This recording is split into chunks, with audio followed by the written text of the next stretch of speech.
Hi everyone, welcome pong muli sa ating pag-aaral ng salita ng Diyos. Ako po muli ang iyong lingkod, Pastor Charlie Dakotanan, ang makasama niyo sa mga oras na ito sa pag-aaral ng salita ng Diyos. So sa lahat po ng mga nakatune in ngayong oras na ito, ako po ay saludo muli sa inyo na kayo po ay uhaw na uhaw para makinig ng salita ng Diyos. At sa lahat po ng mga nakikinig ngayong oras na ito sa kabuuan ng Jesus Christ Saves Global Outreach Church, Kamarin Family. At gayon din sa lahat po ng mga sumusubaybay sa pag-aaral ng salita ng Diyos ay nais ko rin po kayong i-welcome sa mga oras na ito. Amen. So tayo po ay maghanda na po sa ating pag-aaral ng salita ng Diyos at atin na pong yayain ang lahat ng mga miyembro ng ating pamilya at maging ang inyong mga friends. So, yayain nyo rin po silang mag-tune in sa mga oras na ito. Amen. So, yumuko muna tayo sa mandali at manalangin. Heavenly Father, we thank you once again sa mga oras na ito, Diyos, sa aming paikinig muli ng salita. Thank you for this great opportunity and great privilege. And thank you also for this high-tech technology na pinagkalob mo sa amin sa mga henerasyon na ito. Pinupuri ka namin sa mga oras na ito, Diyos, at patuloy na itinataas ang iyong dakilang pangalan, Panginoon. O Diyos, amin din pong nais na ipanalangin ang aming bayang Pilipinas. Patuloy niyo rin pagpalain ang aming Pangulo, Vice Pangulo, mga senators, congressmen, city mayors, governors, maging mga PNP police, mga military sa aming bayan. Panginoon, panalangin ko po na patuloy o Diyos na maghari ka sa kailang mga puso at ang banal na takot sa iyo, Panginoon, ay maghari rin po sa mga puso nila at bigyan nyo rin po sila ng karunungan na makalangit upang kanilang mapangunahan ang bayang ito na aayon sa iyong banal na kalooban. Maraming salamat po Diyos, patuloy Panginoon, na patnubayan niyo po ang aming bayang Pilipinas at panatilihin ang kapayapaan sa buong bansang ito mula Luzon, Visayas at Mindanao. At patuloy mo ring pagpalain maging ekonomiya ng aming bansa, Panginoon, sa pangalan ni Kristo Jesus. Maraming salamat po. Tinataas din po namin sa panalangin. O Diyos, ang bayang Israel, patuloy niyo rin pong ingatan ang iyong bansa. Patuloy na pagharian niyo po, Panginoon, ang buong Israel at salamat sa pangako mo na sino man ang magmahal, magpala sa iyong bayan, mamahalin mo at pagpapalain. Lord, we love your chosen nation Israel and we speak blessing, Panginoon, kapayapaan sa buong Israel. Panalangin din po namin, O Diyos, na naway matigil na ang digmaan sa Israel, Panginoon. In Jesus' name, maraming salamat po Diyos. Maghari rin po ang kapayapaan sa buong Middle East at sa buong mundo, Panginoon. Purihin ka sa oras na ito. Lord, kiniklim na po namin ang kasagutan mo sa aming mga panalangin sa mga oras na ito. We thank you, Lord. We glorify your holy name. In Jesus' name, this is our prayer. Amen. Amen. Amen. Purihin ang Diyos. So tayo po ay dadako na sa pakikinig ng salita ng Diyos. So sabi ko kanina, kunin na po natin yung ating notebook at ballpen at i-take note po natin ang mga salita ng Diyos na ating mapapakinggan. Amen. Okay, so let's open our Bible in the book of Matthew 28 verse 18 to 20. So sabi po dito, and Jesus came and spoke to them, saying, all authority has been given to me in heaven and on earth. Go therefore and make disciples of all nations, baptizing them in the name of the Father, and of the Son, and of the Holy Spirit, teaching them to observe all things that I have commanded you, and lo, I am with you always, even to the end of the age. Tagalogin naman natin, lumapit si Jesus at sinabi sa kanila, ibinigay na sa akin ang lahat ng kapangyarihan sa langit at sa lupa. Kaya't habang kayo'y humahayo, gawin ninyong alagad ko ang mga tao sa lahat ng bansa. Bautismuhan niyo sila sa pangalan ng Ama, ng Anak at ng Espiritu Santo. Turuan niyo silang sumunod sa lahat ng iniutos ko sa inyo. Tandaan ninyo, ako'y laging kasama ninyo hanggang sa katapusan ng sanlibutan. Amen. Magpalain ng Diyos ang pagkabasa ng kanyang salita. Once again, Lord, thank you sa iyong mga salita na aming pagbubulay-bulayan. Mangusap ka sabat sa amin, O Diyos, habang kami nakikinig na iyong mga salita. Pinupuri ka namin, O Diyos. Let thy name be glorified sa kabuuan ng pag-aaral namin na ito ng iyong mga salita, O Diyos. Father, we thank you. We glorify your holy name. In Jesus' name, Amen. Amen. So, purihin ang Diyos. So, God is so good. Amen. Hallelujah. So, sa oras na ito ay nais ko po na ipagpatuloy po natin ang ating sinimulang pag-aaral noong nakaraang linggo. At ang tinatalakay po natin ay about how to start our year right. Okay? So, paano nating sisimulan yan ang ating taon ng tama. Okay? So, yun po yung ating pag-aaralan sa oras na ito. How to start our year right. Okay? Yan. So, balikan po natin yung ating tinalakay nung nakaraan. Yan. So, how to start our year right. Paano natin sisimulan ang ating mga taon ng tama, ang taong ito ng 2024. So, kung natatandaan nyo po, ay mayroon po tayong keyword at ang acronym natin ay right. Yan. So, nandito rin po yung sagot sa tanong na how to start our year right. So, ang sagot po sa tanong na ito ay nasa salitang right. Okay. So, tama. So, sa salitang right ay mayroon po tayong 5 letra. Ang letter R ay, nabanggit ko na po sa inyo nakaraan. So, mayroon tayong 2 letra na pag-aralan nung nakaraang week. Ang unang-unang letter ay how to start our year right sa ating short recap is rely on God and not your own strength. So, ibig sabihin, tayo po ay manangan lamang. Okay? Pag sinabing rely, dapat pagkatiwala natin kay Lord ang lahat-lahat. So, ibig sabihin ay magtiwala tayo sa Kanya. Ayon sa sinabi po ng Proverbs chapter 3, verse 5 to 7. Okay? So, napaka-importante po na masimulan natin ang ating taong ito ng tama sa pamagitan ng ating pagre-rely sa Panginoon. Okay? Sa pamagitan ng pagtitiwala natin sa Panginoon. Nailagak natin ang ating buong tiwala sa Diyos. Hindi sa mga bagay sa mundong ito. Amen? Dahil malinaw po ang sabi ng Bible sa book of 1 John 2 verse 17, ang mundong ito ay lilipas, the world, pass it away. But sabi ng Panginoon, he that doeth the will of God abideth forever. Amen? So, siyempre, pag nagre-rely ka sa Panginoon, gagawin mo yung kalooban ng Diyos. Ayan. So, mawawala ang mundong ito. Maglalaho. Kaya, hindi natin pwedeng ipagkatiwala o pagtiwalaan ang mga bagay sa mundong ito. Kagaya ng mga kayamanan. Huwag tayong mag-rely sa mga kayamanan dahil hindi po yan makapagliligtas sa atin. Mga edukasyon, mga academics, huwag tayong mag-rely. Kasi lahat yan ay mawawala din. Okay? So, mga ginto at pilak, mga diamonds. So, huwag po tayong magre-rely sa mga bagay dito sa mundong ito dahil lahat yan ay maglalaho. Mawawala, kasamang mawawala. Okay? So, yun po ang paalala sa atin ng Panginoon. So, huwag tayong mag-rely. Okay, sa mga bagay sa mundong higit sa lahat sa ating sariling lakas. Sa ating sariling talino.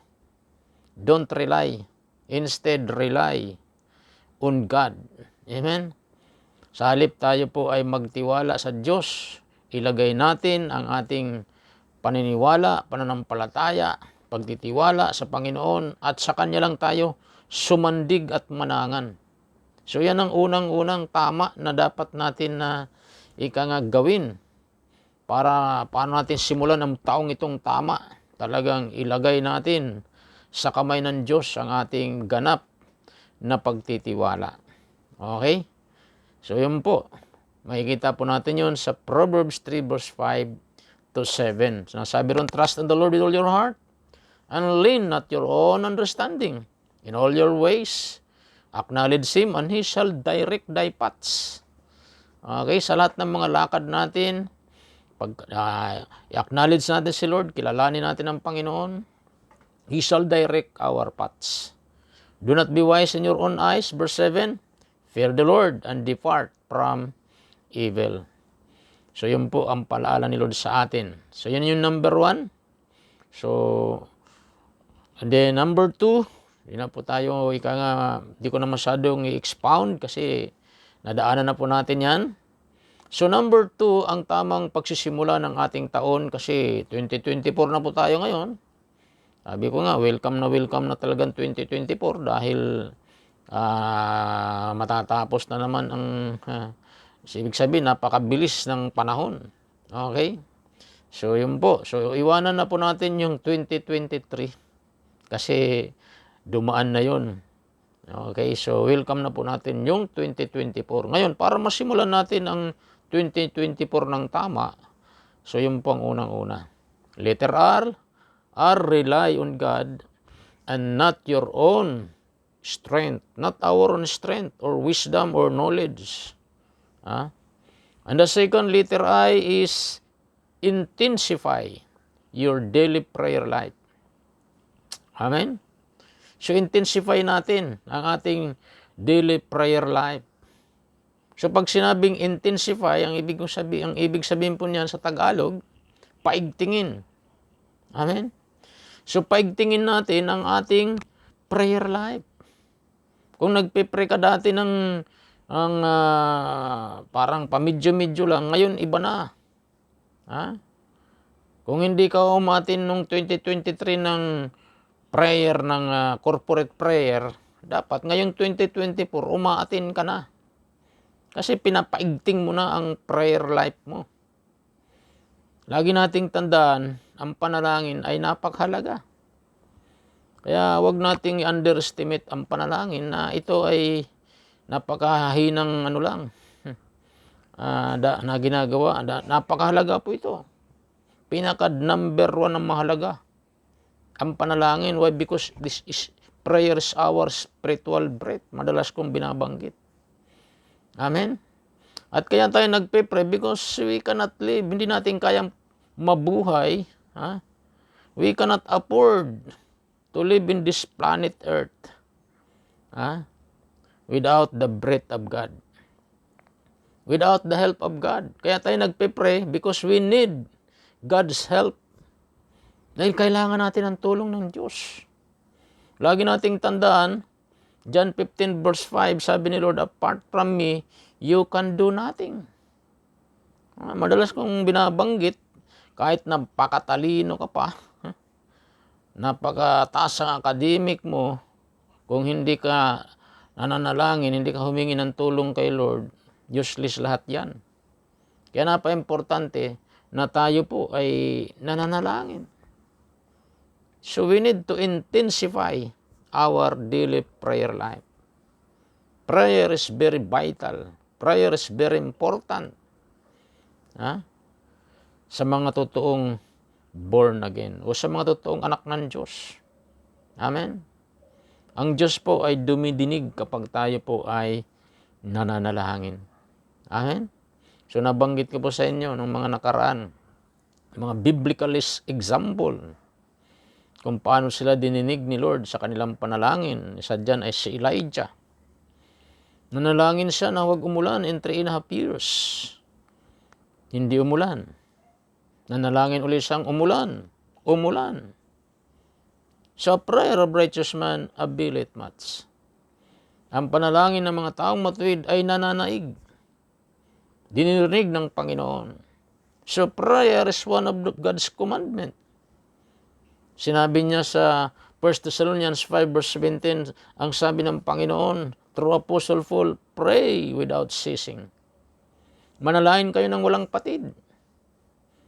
Palagi kayong manalangin. Amen? Colossians 4 verse 2, maging matyaga kayo sa panalangin. Palaging handa at nagpapasalamat sa Diyos. Matyaga, hindi tinatamad. Kaya nga pag-araw ng corporate prayers, sa ating Saturday corporate prayers, dapat hindi ka tinatamad na sumama sa pananalangin.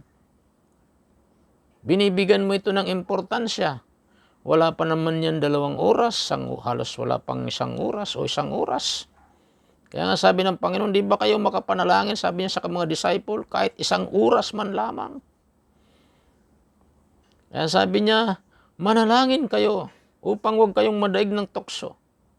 Ang espiritu ay nakahanda, ngunit mahina ang laman. Amen? So, napaka-importante po ang pananalangin.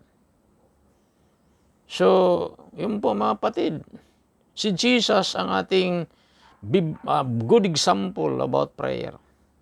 Bakit? Mark 1:35, ang sabi ng Bible, now in the morning, having risen a long while before the light, he went out and departed to a solitary place. There he prayed. Madaling araw pa'y bumabangon na si Jesus.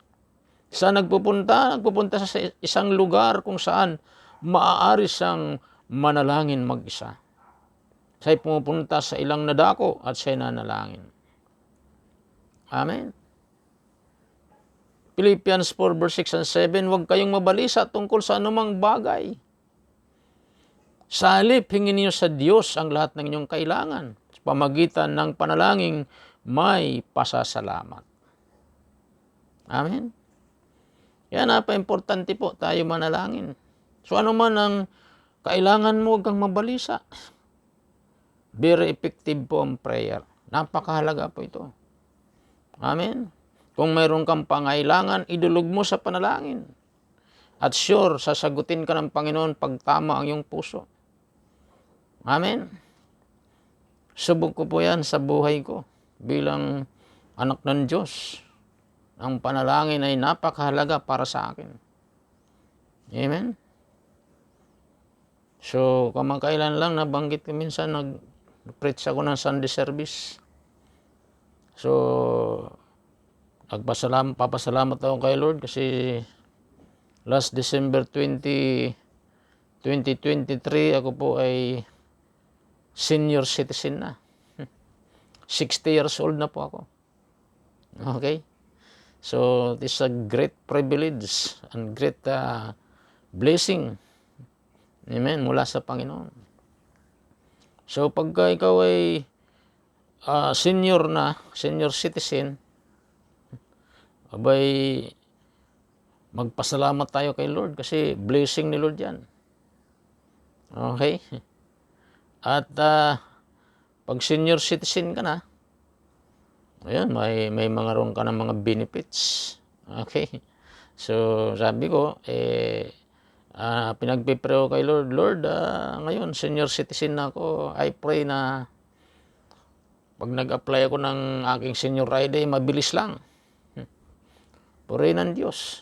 Pinagpipray ko, mabilis. Mabilis nga talaga.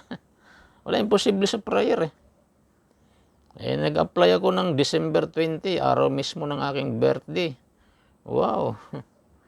After 2 days, nagawa na yung aking senior ID. So, December 20, okay, pagdating ng December 22, wow, yari na yung aking senior ID. Ayan, pinagpipray ko kay Lord. Mabilis ang kasagutan. Okay? So, yun po. Sa biyaya ng Diyos ngayon, na-enjoy ko na yung aking mga discount ng senior citizen. So, pag kumain ako sa labas, pag nag-grocery, so, may discount. So, yun po yung blessing ng senior citizen. Ayan. So, ngayon, siyempre,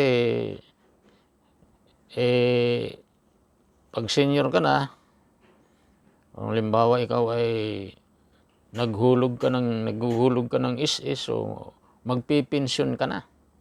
So sa biyaya ng Diyos po, nag-start po akong maghulog po ng is 1997, 96. So medyo may katagalan na. So sa madaling salita, ako po ay magpipensyon na.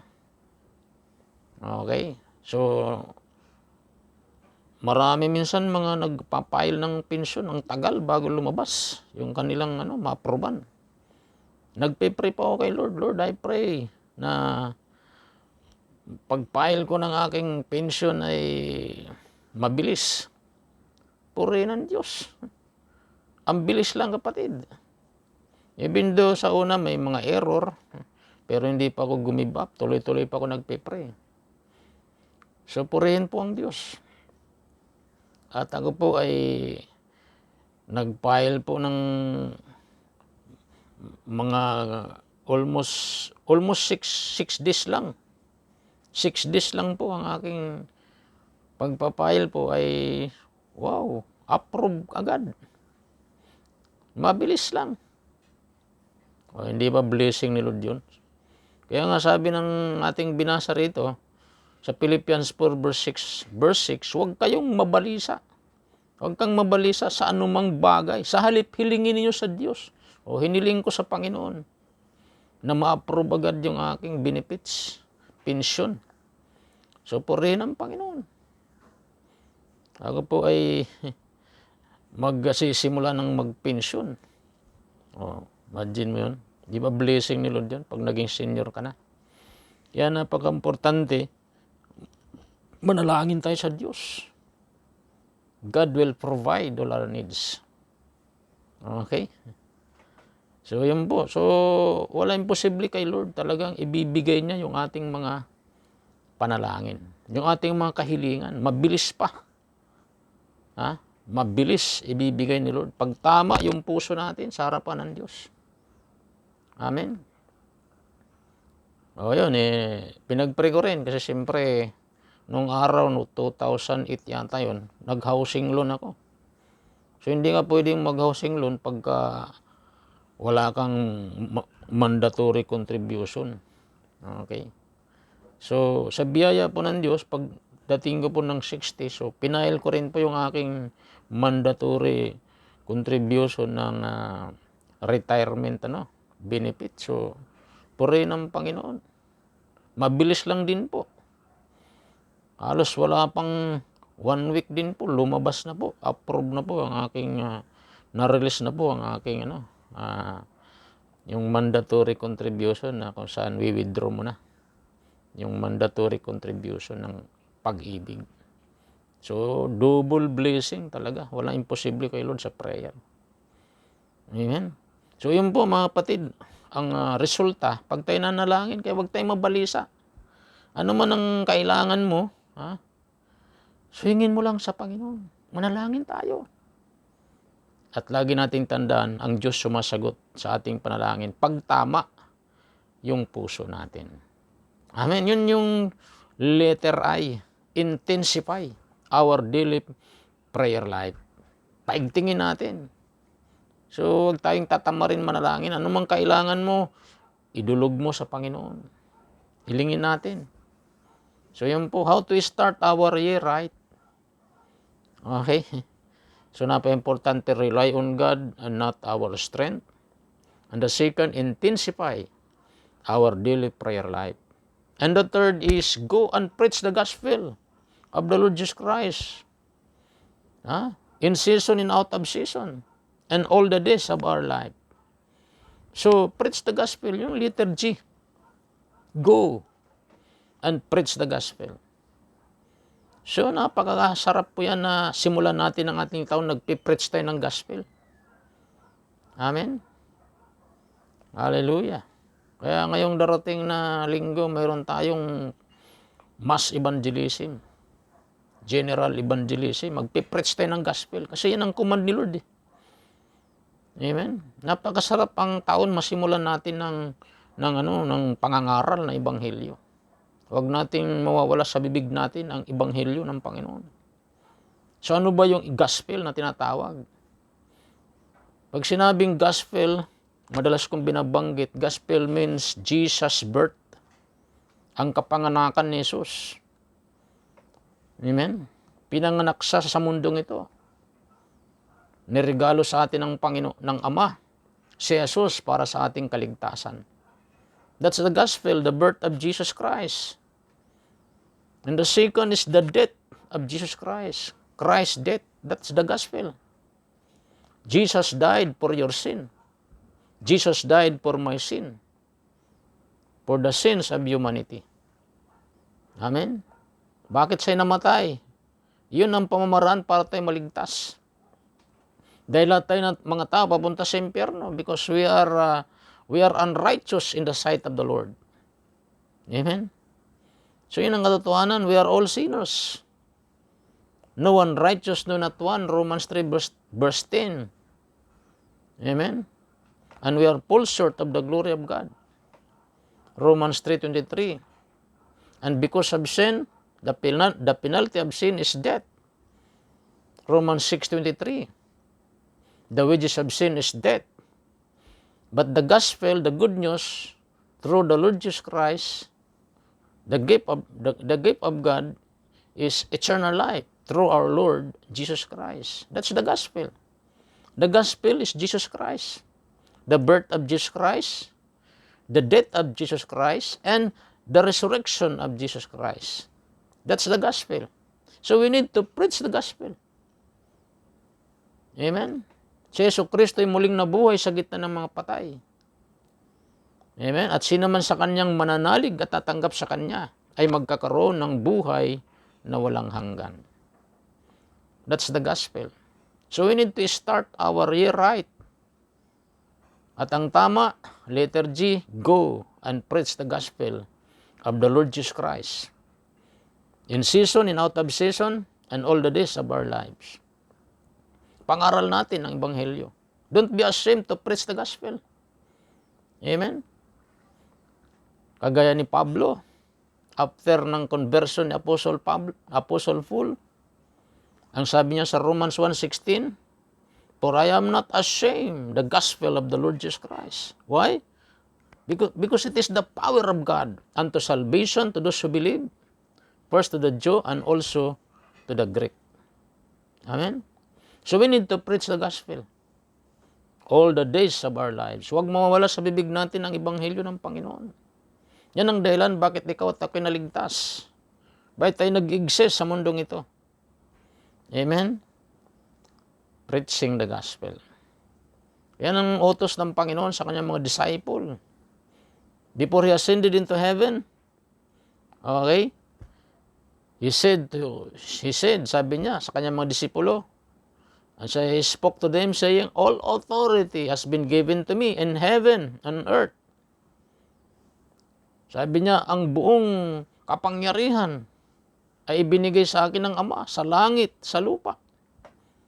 Kaya sabi niya sa verse 19, go therefore, make disciples of all the nation. Umayaw kayo, gawin yung disipulo lahat ng bansa, baptizing them in the name of the Father and of the Son and of the Holy Spirit. 20, teaching them to observe all things that I have commanded you. And lo, I am always with you, even to the end of the age. So lumapit si Jesus sa kanyang mga disipulo at sinabi sa kanila, ibinigay na sa akin ang lahat ng kapangyarihan sa langit at sa lupa. Kaya sabi niya, humayo kayo, gawin ninyong alagad ko ang lahat ng bansa. Bautismo niyo sila sa pangalan ng Ama, ng Anak at ng Espiritu Santo. Turuan niyo silang sumunod sa lahat ng iniutos ko sa inyo. Tandaan ninyo, ako'y laging kasama ninyo hanggang sa katapusan ng sanlibutan. Amen? So, lagi nating kasama ang Panginoon. Yun ang good news. Kapag nagpipreach tayo ng gospel, umahayo tayo, nangangaral tayo ng Ebanghelyo, the good news, lagi tayong sasamahan ng Panginoon. Amen? Hallelujah. Kaya napaka-importante po bilang anak ng Diyos, tayo po ay nangangaral ng Ebanghelyo. Huwag po tayong mahiya. Amen? Na mangaral ng Ebanghelyo. Kahit sinong makadaupang palad natin, preach the gospel. Amen? Noong araw, mahayop ako kahit mag-isa lang ako. Napaka-importante, hindi tayo natatakot mangaral ng Ebanghelyo. So sa biyaya ng Diyos, nung panahong yun ako'y humahayo mag-isa. Hindi pa ako natatakot na harapin at ipangaral ang Ebanghelyo kahit kanino, kahit sino. Yung mga barangay chairman sa paligid ng church ng Camarin family, sa biyaya ng Diyos ay napasyalan ko po yun sila at napatanggap sa Panginoon. Noong araw, buhay pa yun si barangay chairman Romeo Bantugan. May bandang barangay 175 ng Camarin. Pinuntahan ko po yun sa kanyang opisina sa biyaya ng Diyos. Ako po ay nag-preach ng gospel. Tuwang-tuwa siya, tinanggap niya ang Panginoon. So, napakabuti ng Diyos. Pinasyalan ko rin sa bahay niya. Tuwang-tuwa rin siya. Ngayon, wala na siya. I believe, nasa langit siya. Tinanggap niya si Lord. Sa barangay 174 din po. Lumusob din naman ako doon. Kahit ako lang mag-isa nung araw. Binigyan ako ni Lord ng kalakasan. So, purihin ang Panginoon. Isang barangay chairman din po roon. Kasama ng kanyang mga kagawad, mga tanod. Pinapasok po ako doon sa kanyang malaking opisina. So, purihin ang Diyos.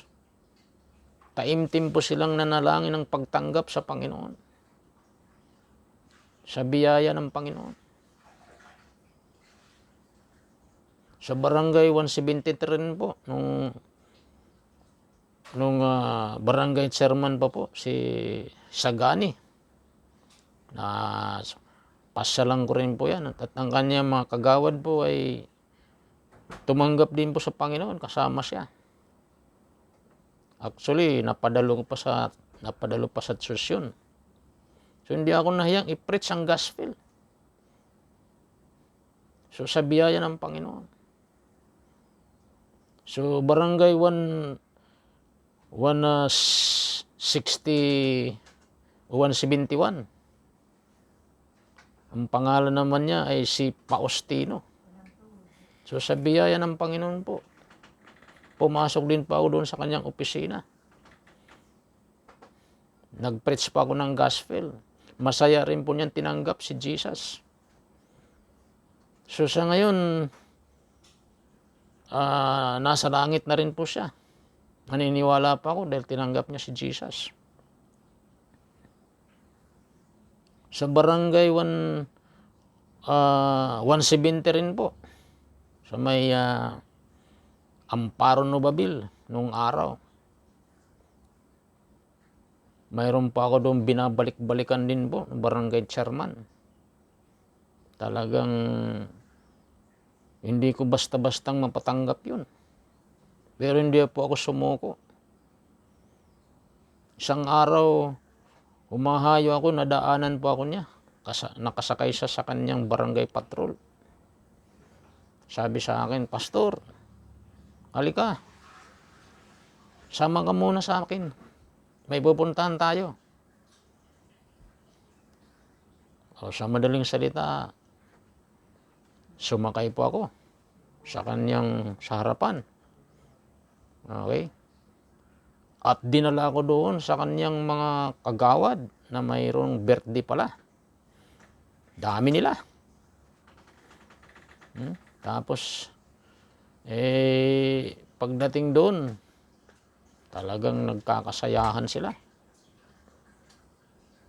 So, hindi ko mapatanggap yun sa kanyang opisina. Si Barangay CP Florencio Lobo ang pangalan. Pero sa biyaya po ng Panginoon, doon sa birthday ng kanyang mga kagawad ay binigyan ako ni Lord ng wisdom para sila mapatanggap lahat. Sabi ko, sino po rito ang may birthday? Pumunta lang po dito at ipapanalangin ko po kayo. Tuwang-tuwa po siya pagpipray po yung kagawad na may birthday. Tapos, in short, nag-share po ako ng ebanghelyo, ng gospel ni Lord. So, purihin ng Diyos.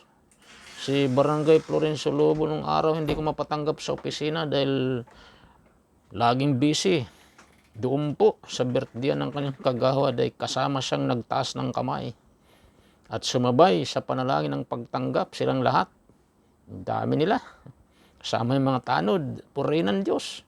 Even though ako lang mag-isa. Kasama ko ang Ama, ang Panginoong Hesus, ang banal na Espiritu at ang mga anghel ng Panginoon. Pinalakas ng loob ng Diyos, pinalakas ako ng Panginoon, ang aking kalooban.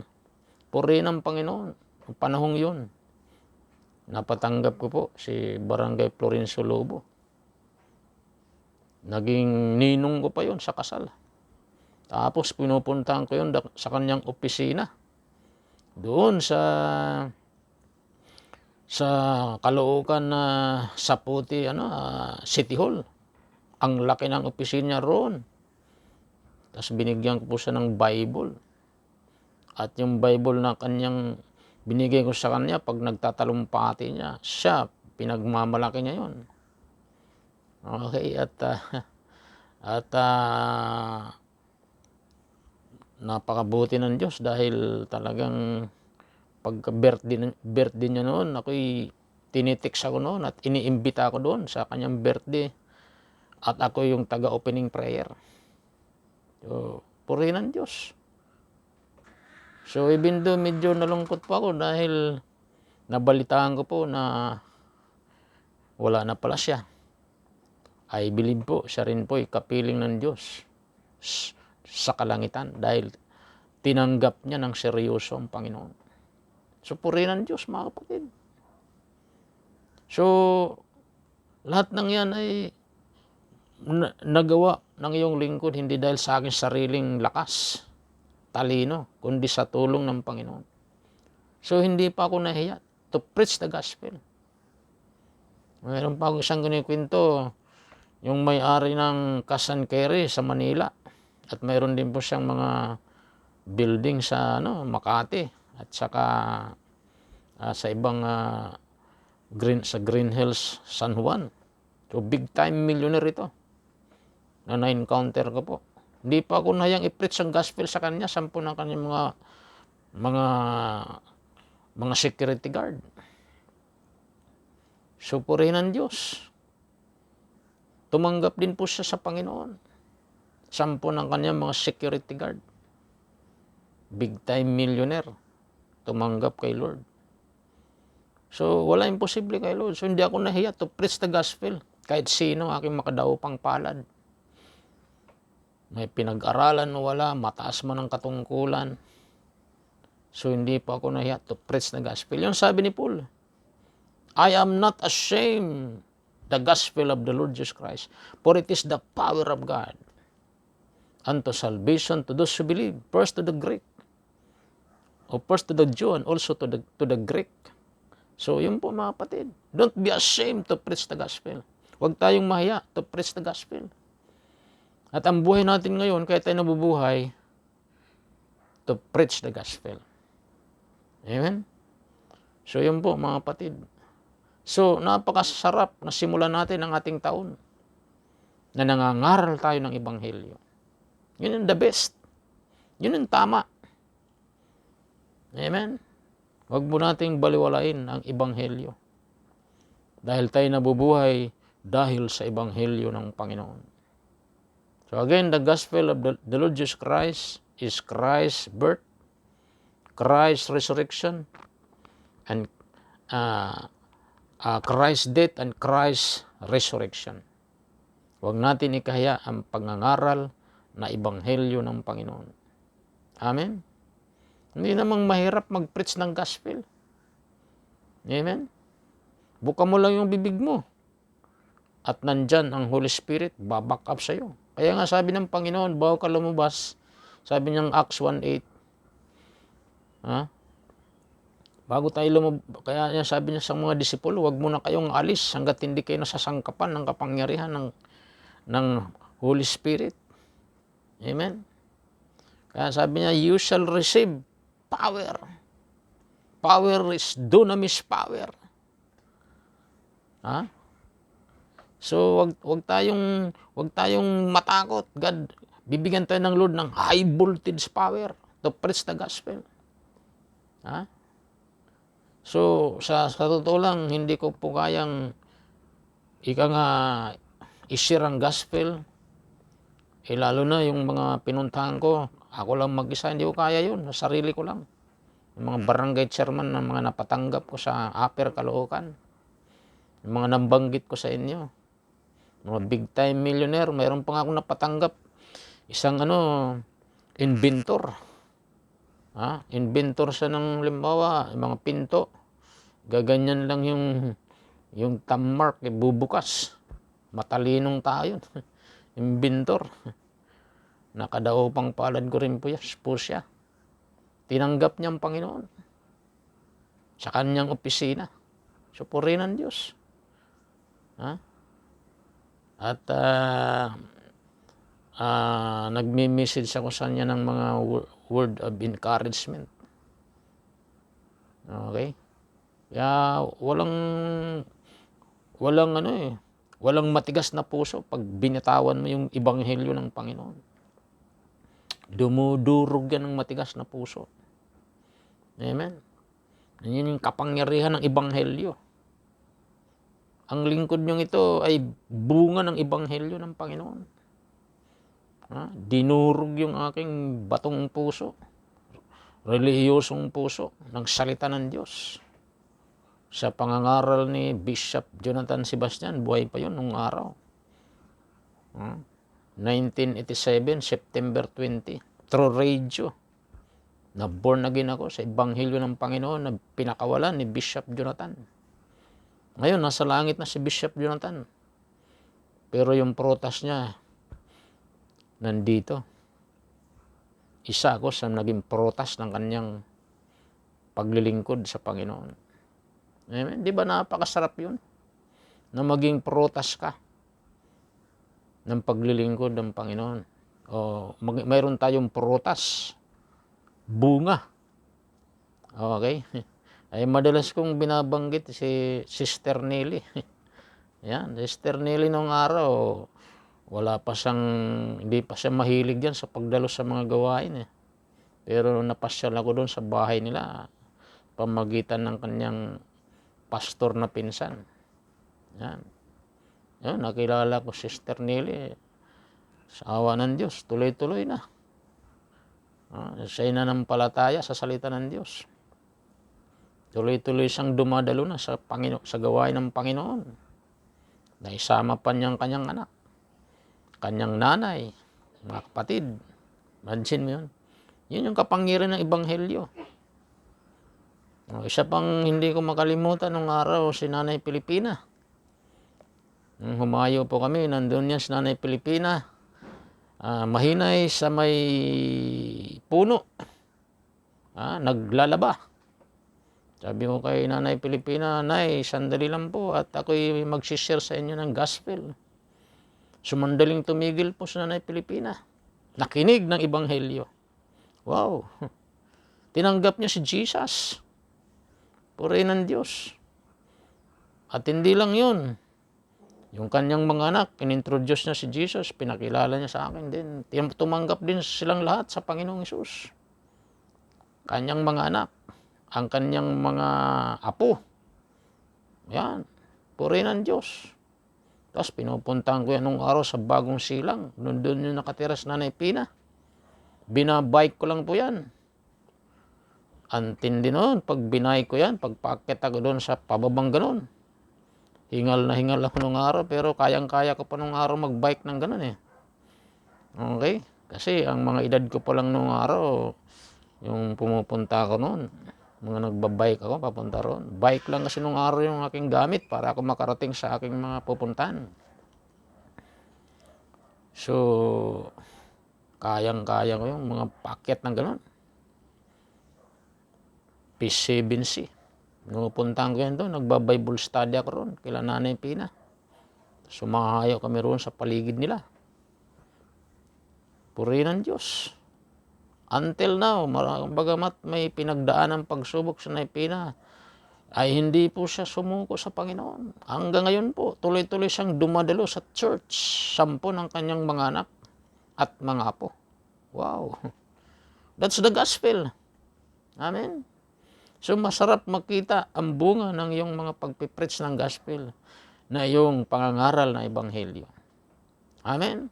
Kaya don't be ashamed to preach the gospel. Yun ang pinaka masarap na buhay na makita mo ang iyong mga pagpapagal. Nakikita mo nagpapatuloy sa Panginoon ang bunga ng iyong pangangaral ng ebanghelyo. So don't be ashamed to preach the gospel. Yun yung tamang pagsimula ng taon.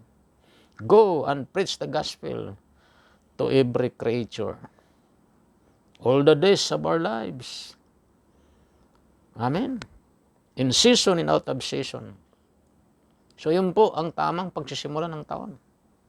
Amen. So how to start our year right? Okay. Rely on God and not your own strength. Letter R. Letter I. Intensify our daily prayer life. And third, letter H. Go and preach the gospel to every creature. All the days of our lives.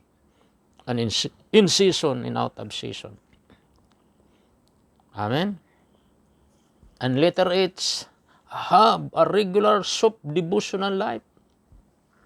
Amen. Yun yung tamang pagsisimulan ng taon. Have a regular soap devotional life.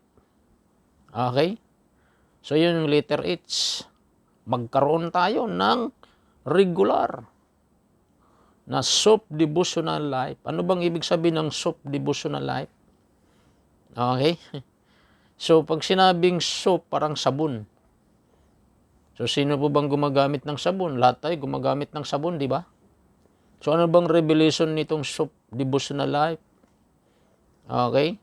Pag sinabing soap devotional life, so, letter S, ibig sabihin nun, scriptures. Ibig sabihin, nagbabasa ka ng Bible. Okay, ngayon, hindi ka lang nagbabasa ng Bible, letter O, observation, yun ang ibig sabihin ng soap. Okay? So, yung binabasa mong Bible, pag binasa mo, ino-obserbahan mo yung nabasa mo. Okay? So, ano bang observation mo? Halimbawa, John 3:16, nabasa mo. Anong observation mo ng John 3:16? Sabi ron, for God so loved the world, He gave His only begotten Son.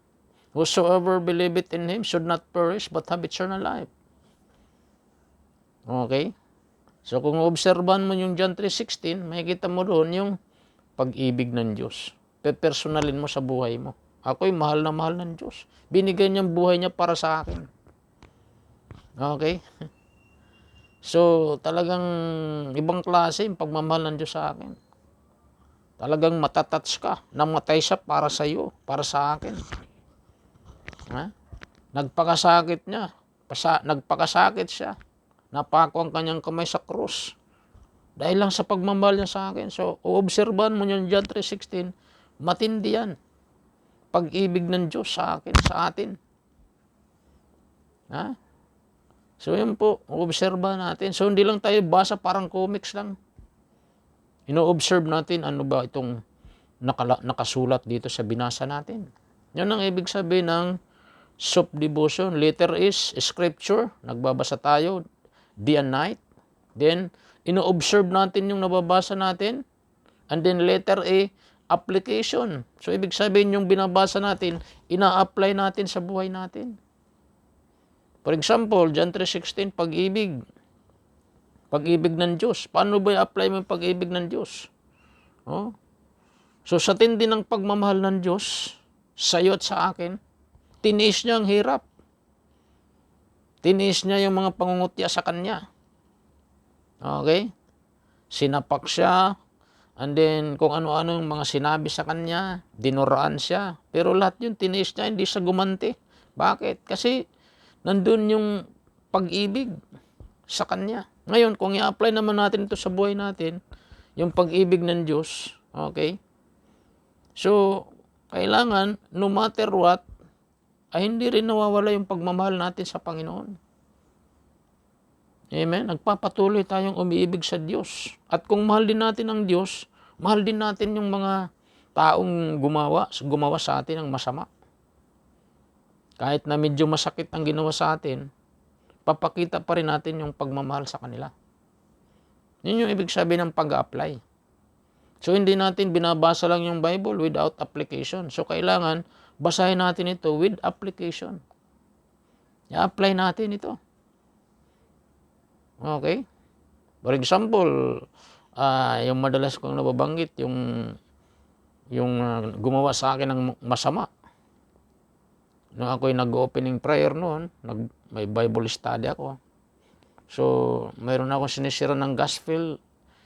Galit siya sa salita ng Diyos. Hindi niya tinatanggap ang gospel. Okay? So, nagkataon naman na nakakuwasan ng tiyempo. Nag-opening prayer ako noon. Binato ako rito. Unang bato sa tainga, humagibis. Yung mabigat na bato, parang bato sa ilog. Pangalawa, dito. Tumulo yung dugo nito. Tumingal ako sa langit. Sabi ko, Lord, bahala na po kayo sa bumato sa akin. Ganun lang sinabi ko. Yun nga, dahil nga sabi ng Bible, sino man ang gumawa sa'yo ng masama, si Lord ang maghihiganti. Hindi. Kaya sabi niya, huwag kayong maghiganti, ako ang gaganti. So, sa nangyari po noon, yung bumato sa akin, kinabukasan po ay papasok siya sa trabaho. Nahimatay siya sa kalsada, nasubasob siya ng ganun. Duguan yung mukha niya. So bilang anak ng Diyos, ina-apply ko pong salita ng Diyos. Okay? So pagdating po doon nagtatrabaho pa ako nung araw, so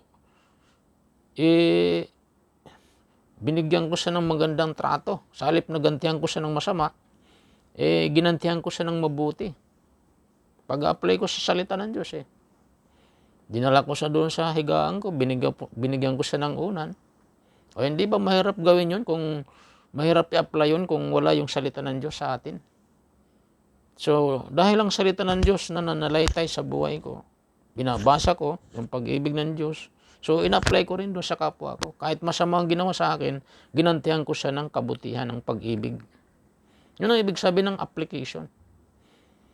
So, hindi lang tayo nagbabasa ng Bible without application, kundi binabasa natin ang Bible with application.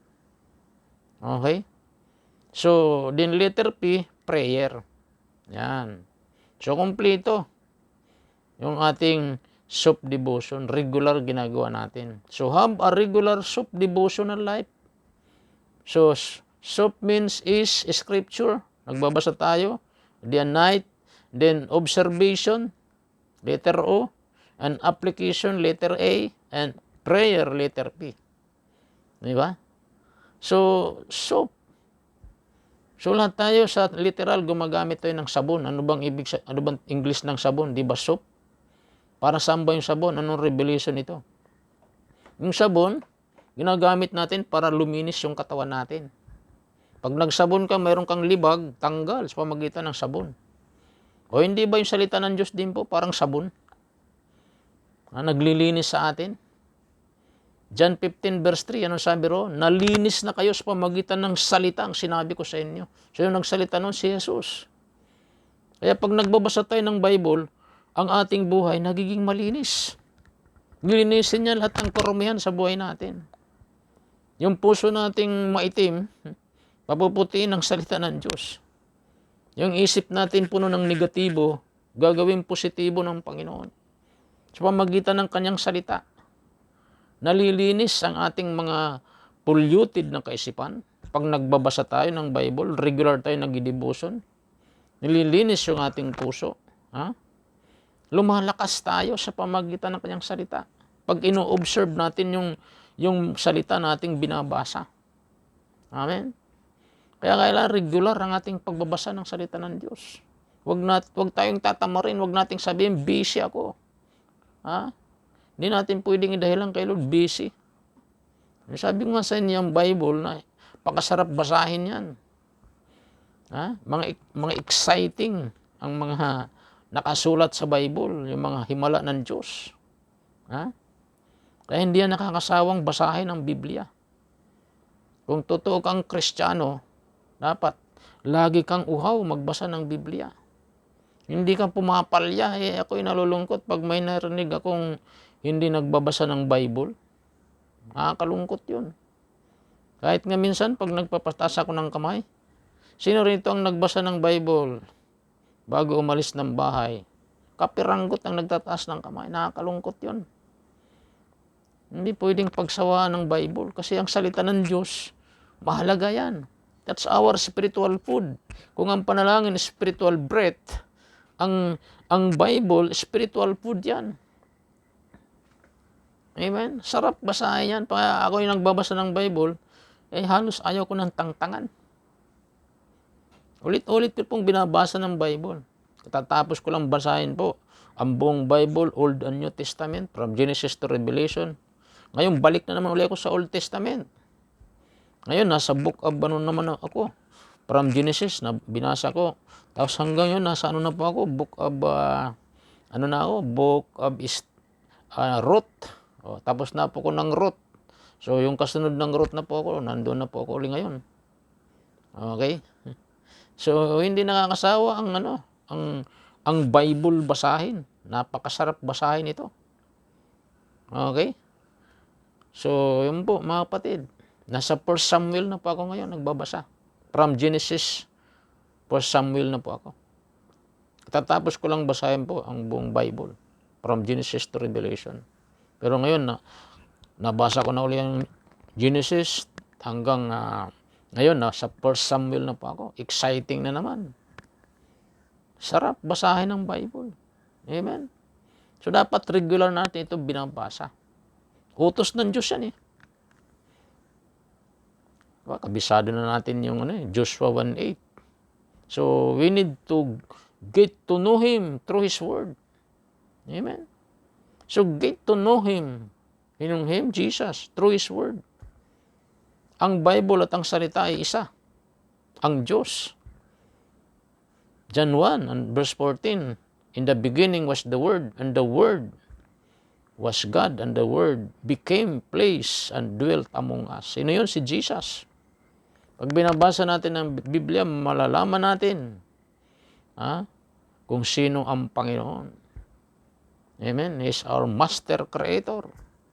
He can create from nothing to something. Hallelujah.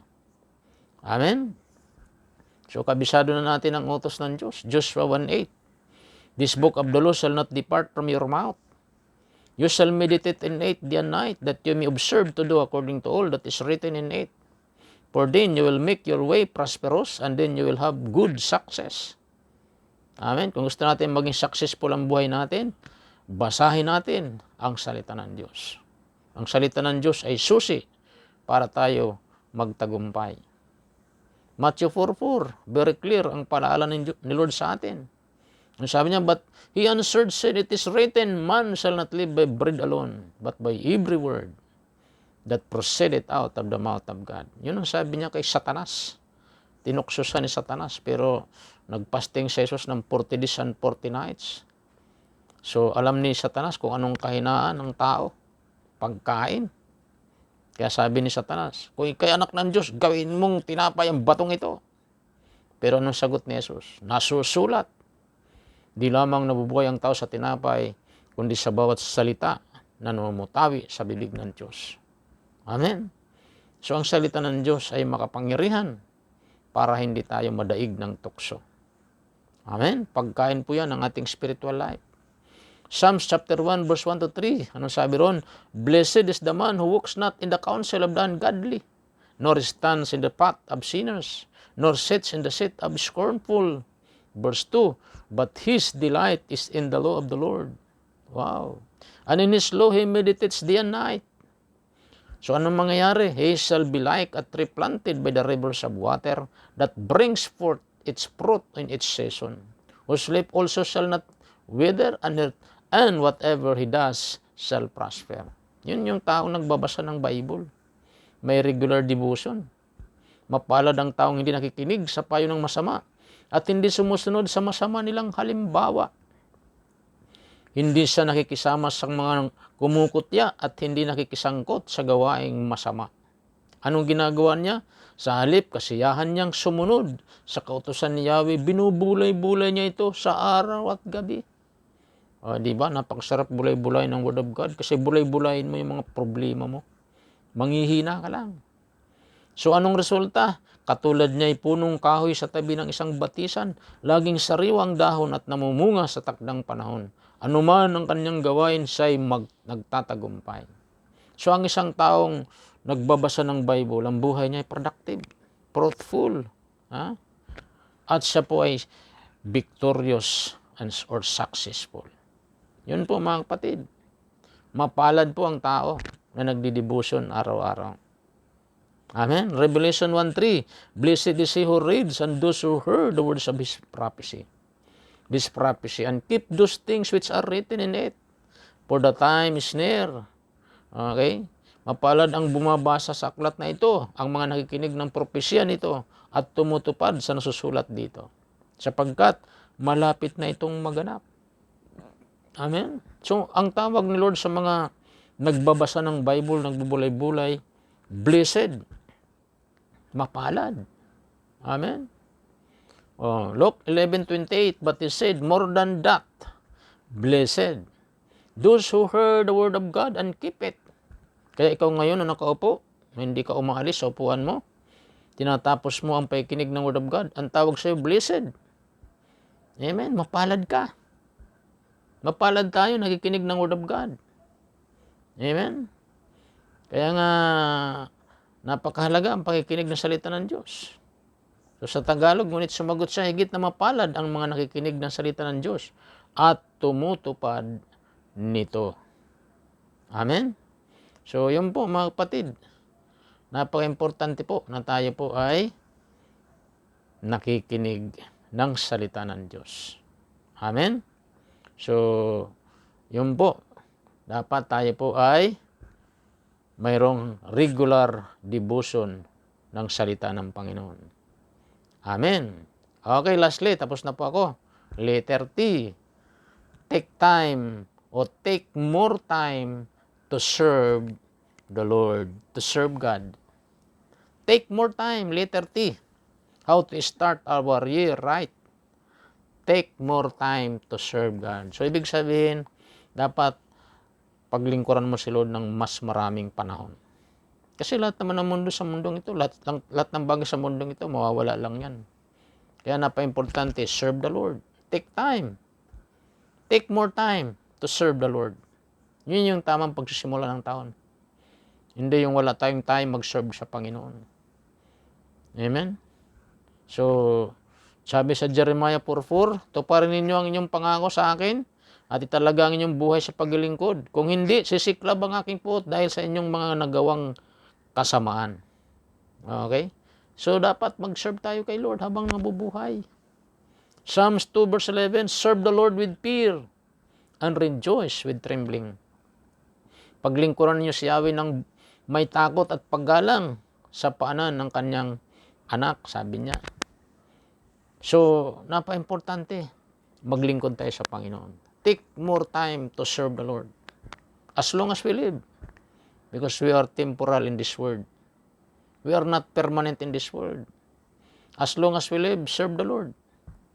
Amen? Ang ating buhay sa mundong ito is unpredictable. Amen? Exodus 23 verse 25, ano yung blessing Lord pag naglingkod tayo sa Kanya? You shall serve the Lord your God, and He will bless your bread and your water, and I will take sickness away from the midst of you. Yun yung promise ng Panginoon. Nasabi niya kung si Yahweh, ang salamang niyong paglilingkuran, pasaganahin ko kayo sa pagkain at inumin, ilalayo sa anumang karamdaman. Yun yung tama na pagsisimula ng ating taon. Take more time to serve the Lord. Amen. At pag tayo naglilingkod sa Panginoon, hindi liko si Lord. Ang ating buhay ay hindi niya pasasaganain. Pasaganain tayo. Pasaganain ka. Di lang yun, ilalayo pa tayo sa mga sakit at karamdaman. Amen. Conclusion, being confident of this very thing, that he who has begun on a good work in you will complete it until the day of Jesus Christ. Tagalog, naitiyak kong ang mabuting gawang pinasimulan sa inyo ng Diyos ay kanyang lulubusin hanggang sa araw ng pagbabalik ni Jesucristo. Anong ibig sabihin yan? Ha? Ang Diyos natin napaka-importante sa pagsisimula ng taong kasama natin si Lord. At anumang mga magandang sinimulan, mga tamang sinimulan ni Lord sa buhay natin, tatapusin yan hanggang sa kanyang muling pagbabalik, hanggang sa katapusan ng taon ng 2024. Amen? Sasamahan tayo ng Panginoon. Pagtama ang ating ginagawa, pagtama ang ating pagsisimula ng taon na ito. Amen? Kaya napaka-importante po ang salitang ito na ating pinag-aaralan, how to start our year right. At ang sagot ng ating tanong na ito, how to start our year right, ay yung keyword natin ay right. Yan po yung ating acronym. Tandaan natin, number 1, letter R, rely on God, not your own strength. Okay? Yan po ang unang-unang tama na dapat natin gawin. Mag-rely lang tayo kay Lord, hindi sa ating sariling lakas at karunungan. Okay? So, yun po ang unang-una. And then, pangalawa, okay? Dapat magkaroon tayo. Okay? O i-intensify natin. So, intensify our daily prayer life. Okay? And letter G, go and preach the gospel of the Lord Jesus Christ. In season and out of season, all the days of our life. Okay? And then, fourth, pang-apat, so have a devotional, okay, regular or sub-devotional life. So, dapat regular yung ating pagdi-devotion. Okay? So, letter H, have a regular sub-devotional life. So, ano yung sub? Scripture, letter is, O, observation, okay? And then, A, application, and P, prayer. And lastly, letter T, take more time to serve the Lord. Okay? So, as long as we live. I hope po na mayroon po tayong naintindihan sa ating pag-aaral na ito, how to start our year right. Tandaan mo lang, yung word na right, yun ang sagot sa tanong, how to start our year 2024 right. Amen? So, God bless po sa lahat. Tayo sumandaling yumuko at manalangin. Heavenly Father, thank you this moment sa iyong mga salita na aming napakinggan. Salamat po na ang aming taong ito ng 2024 ay masimulan po namin ng tama. Panginoon, at para masimulan namin ito ng tama, unang-una, Panginoon, na dapat namin na gawin ay magtiwala lamang kami sa iyo.